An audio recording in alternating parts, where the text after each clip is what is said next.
Kuatkan tekad, kuatkan hati, negeri ini memanggilmu kawan. Belajar bergerak berbagi untuk negeri, guru penggerak majukan pendidikan, guru penggerak menghamba pada murid. Assalamualaikum Pak Hafiz. Waalaikumsalam Bu Lilis. Gimana kabarnya hari ini Pak Hafiz? Alhamdulillah Bu, sehat. Bu Lilis sendiri bagaimana? Alhamdulillah sehat Pak Hafiz. Nah Pak Hafiz, sebelum kita memasuki episode yang awal, saya akan melakukan beberapa pertanyaan sama Pak Hafiz. Pertama, saya akan mendiskusikan tentang topik penilaian kita hari ini. Pada video hari ini, ikut dan bukti akan saya amati dan nilai sesuai dengan bentuk penilaian. Apakah sudah sesuai dengan arti kita atau belum? Itu yang pertama kali. Kemudian kami sudah menggunakan pertanyaan membuka atau tidak. Dan apakah kunci merespon atau menanggapi pertanyaan dari ikutnya. Dan jangan lupa prinsip yang dilakukan kunci dalam pemeriksaan, proses kreatif dan pembangunan secara pasif. Yang akan saya tanyakan kepada Pak Hafiz, kompetensi apa yang ingin dikembangkan Pak Hafiz? Ya, kalau untuk kompetensi yang saya kembangkan Bu, yang pertama itu adalah kehadiran menu. Karena dengan kehadiran menu kita bisa kemudian mengetahui sejauh mana persoalan yang dihadapi oleh seorang Buki. Kemudian Buki dapat melakukan beberapa langkah-langkah untuk menemukan solusi dari permasalahan yang ada. Kemudian yang kedua juga berkaitan dengan menanggapi dari apa-apa yang disampaikan, harus berusaha mendengarkan dengan baik. Tidak pun juga bisa merespon dengan baik. Dan kemudian proses interaksi antara saya dengan saya itu sangat dinamika. Itu juga menjadi saya kembangkan. Sekarang lagi yang saya ingin tanya Pak Hafiz, kira-kira kasus mana yang secara spesifik yang ingin diobservasi secara saya?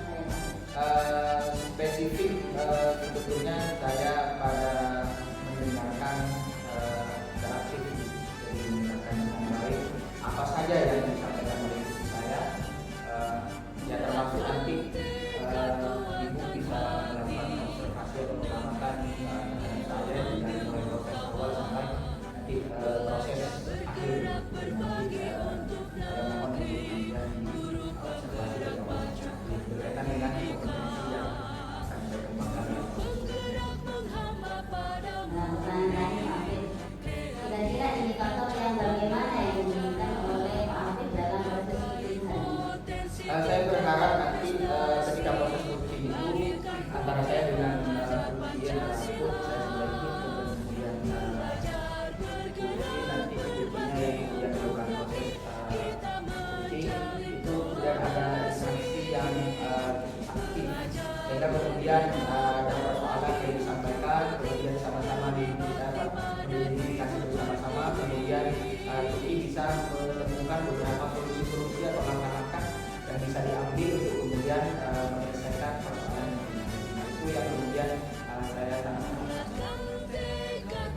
Mungkin itu saja Pak observasinya dari Pak Hafiz. Terima Ya, kasih. sama-sama. Assalamualaikum Bapak Hafiz. Waalaikumsalam Bu Agustin. Ya mohon maaf Pak, saya mengganggu waktunya sebentar ya Pak. Enggak. Kebetulan ada waktu apa nih yang bisa saya bantu? Sebelum ini bagaimana kira-kira kabarnya Pak Hafiz hari ini? Oh iya, alhamdulillah saya sedang baik karena alhamdulillah Bu Agustin sendiri bagaimana? Alhamdulillah baik juga. Tapi di sini saya lagi ada masalah yang ingin diceritakan ke Bapak Hafiz. Oh iya. Apa Bu kira-kira ini masalah yang sedang Bu Agustin hadapi? Begini Pak, setelah ini saya mengharapkan adanya solusi ya dari adanya meeting ini. Saya mempunyai murid Pak Hafiz kelas 4 di kelas saya. Murid tersebut itu jarang masuk ke sekolah. Kadang masuknya 2 hari, kadang 3 hari tidak masuk ke sekolah Pak Hafiz. Dari itu maka banyak tugas yang tidak diselesaikan.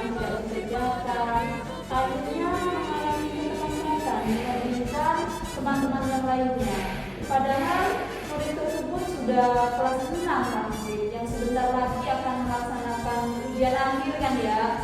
Jadi itu yang saat ini merupakan bagian dari masalah yang sedang saya hadapi. Dari persoalan yang Bapak Ibu sampaikan tadi, kira-kira kondisi idealnya yang Bapak Ibu harapkan itu harusnya dari beberapa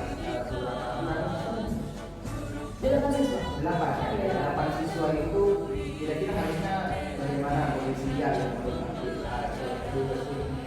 harusnya di sekolah Seharusnya kami bisa idealnya bisa setara semua gitu ya.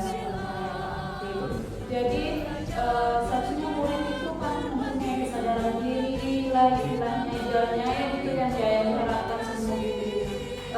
Murid itu bisa sadarlah tugas dia itu sebenarnya apa. Tugas dia itu belajar. Jadi jika murid itu tidak mempunyai kesadaran diri, maka murid tersebut tidak bisa menempatkan dirinya, posisinya itu seperti apa sebenarnya. Jadi dari percakapan ini berarti mengharapkan siswa 8 itu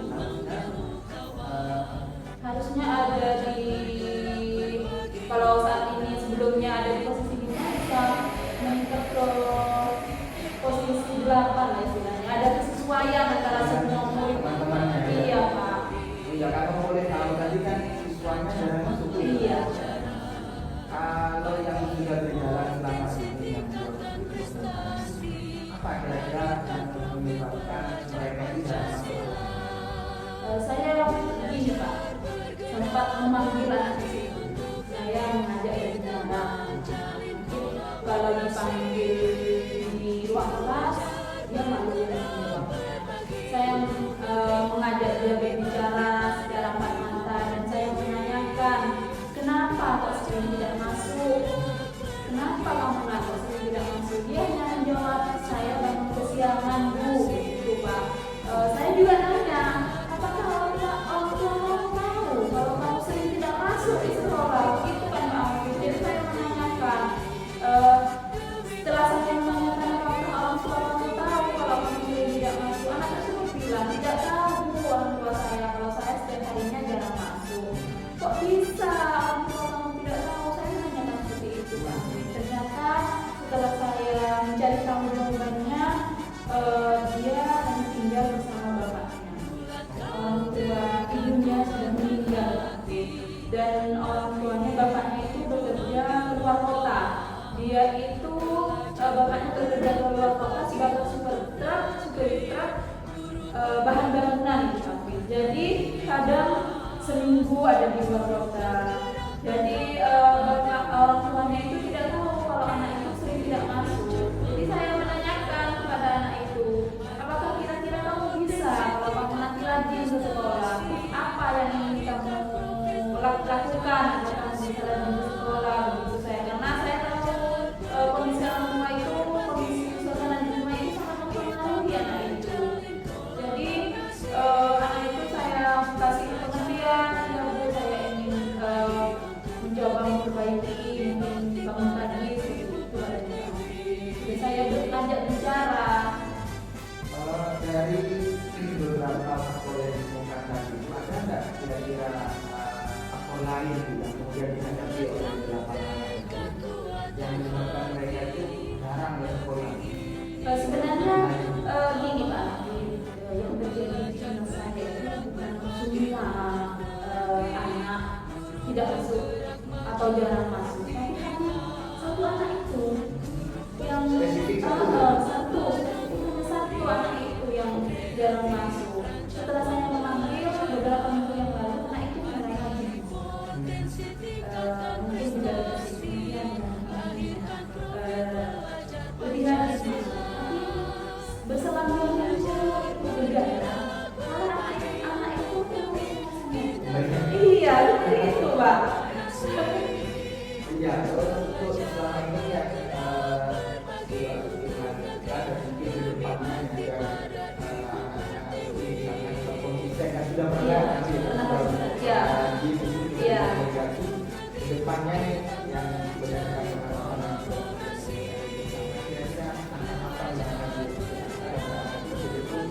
ini. Iya Pak, saya berencana begini, saya akan menghubungi kepala sekolah Pak. Saya akan berkonsultasi, saya akan menceritakan masalah yang terjadi di kelas saya, bahwa satu anak ini jarang masuk ke sekolah. Saya ingin berkolaborasi dengan kepala sekolah. Istilahnya saya ingin mencari tahu, ingin bersilaturahmi, mengajak kepala sekolah Pak. Iya, ke rumah anak tersebut. Dengan begitu saya mungkin bisa bertemu dengan orang tuanya. Sebelum saya silaturahmi di sana, saya mungkin lebih bisa menelpon terlebih dahulu atau menghubungi orang tuanya. Apakah kapan waktu bisa saya bersilaturahmi ke sana? Dengan begitu saya bisa mengobrol, memberitahu kepada bapaknya bahwa satu anak ini jarang masuk ke sekolah. Mungkin karena kurangnya perhatian dari orang tua atau dari keluarga begitu Pak. Saya menurut saya rencana yang akan saya lakukan yaitu akan berkolaborasi dengan kepala sekolah, berkonsultasi untuk melaksanakan untuk bersilaturahmi. Tadi sudah disampaikan apa yang disampaikan Iya. mungkin ada langkah-langkah lain yang disampaikan tadi, termasuk juga pihak-pihak yang ingin juga dilibatkan kemudian menyelesaikan masalah yang harus dihadapi satu anak ini yang sudah memang yang hari masuk dengan protokol yang Selain rencana tadi yang saya sampaikan, saya akan lebih konsisten untuk melihat kehadiran beliau tersebut. Selain itu, karena mungkin sebelumnya saya pribadi kurang komunikasi dengan orang tuanya, maka saya akan membangun komunikasi yang baik dengan orang tua itu. Jadi kalau misalnya anak ini tidak masuk lagi dengan permasalahan yang sama, maka saya akan bisa berkomunikasi dengan orang tuanya. Saya bisa memberitahu itu cara yang terbaik. jadi nanti akan dengan sekolah, Iya. visit atau Iya. kunjungan di rumah, mungkin akan ditambah dengan komunikasi yang aktif mungkin dengan Iya. orang tua ya. Memang juga tugas kita sebagai pemimpin. Iya benar Pak Bim. Ini berikutnya kira-kira komitmen atau tanggung jawab yang ingin diambil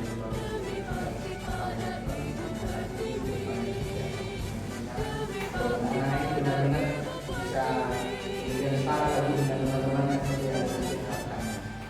Untuk komitmen yang ingin saya lakukan itu ya selain tadi melakukan komunikasi dengan wali murid tersebut, terus juga mengontrol kehadirannya, juga adanya komitmen antara saya dengan anak tersebut, juga ada dukungan dari teman sekelas.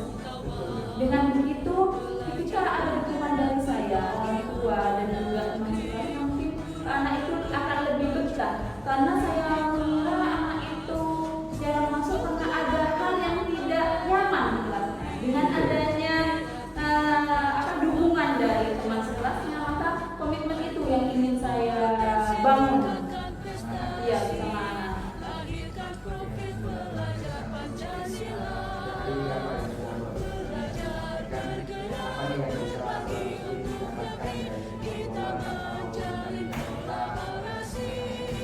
Alhamdulillah Pak Hafiz, ada yang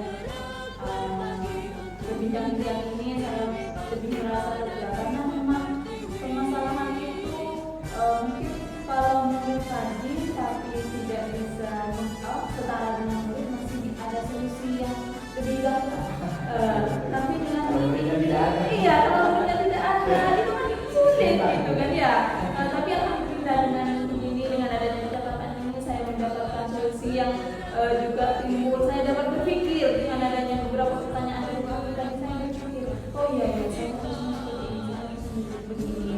Jadi saya sudah lega mendapatkan solusi dari percakapan ini, solusi yang dihadirkan saya pribadi gitu. Dengan bantuan Bapak Hafiz tadi adanya pertanyaan-pertanyaan yang sudah menggali atas kebutuhan saya lebih terbuka, saya lebih lega dan senang Pak Hafiz. Terima kasih Pak Hafiz. Mungkin ada yang lain yang perlu disampaikan. Ini sudah Pak Hafiz.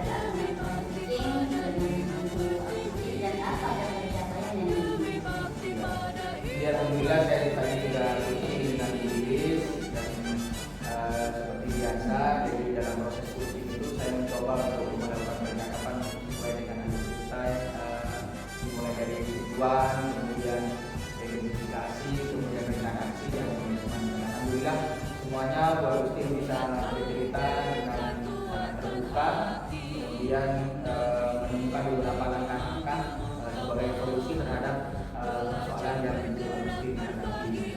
Dan berkaitan dengan kompetensi yang saya inginkan di awal, jadi saya berusaha untuk mendengarkan seluruh atau semua yang Bu Agustin bicarakan kepada saya. Itu selama proses ini. Saya sebagai observer proses uji tadi sudah berjalan dengan baik dan proses akhirnya juga sesuai dengan aturan. Dan juga kami sudah berusaha menggali pertanyaan-pertanyaan itu sehingga nanti bisa menemukan solusi dari permasalahan. Saya tadi masih kompetensi apa lagi yang ingin dikembangkan berdasarkan bukti yang telah dilakukan setelah melakukan uji. Ya, tadi saya sudah berusaha semaksimal mungkin untuk mendengarkan secara aktif, secara baik, dengan baik. Kemudian saya juga berusaha menghadirkan dalam proses ini. Jadi kedepannya tiga kompetensi seorang guru itu harusnya saya memang ketiga-tiganya saya miliki sebagai seorang guru. Namun kedepannya yang terpenting bagi saya adalah pengembangan kompetensi saya di penyampaian pertanyaan di Bogor. Karena di situ menjadi titik utama pelaksanaan uji itu bisa berjalan dengan baik. Selain menjadi dengan aktif tadi, maka diperlukan beberapa pertanyaan dan itu bisa menggali semua informasi yang ada pada uji, kemudian menggali hal-hal kecil yang bisa dilakukan oleh uji untuk kemudian bisa melahirkan sebuah solusi dari persoalan yang dihadapi. Itu yang saya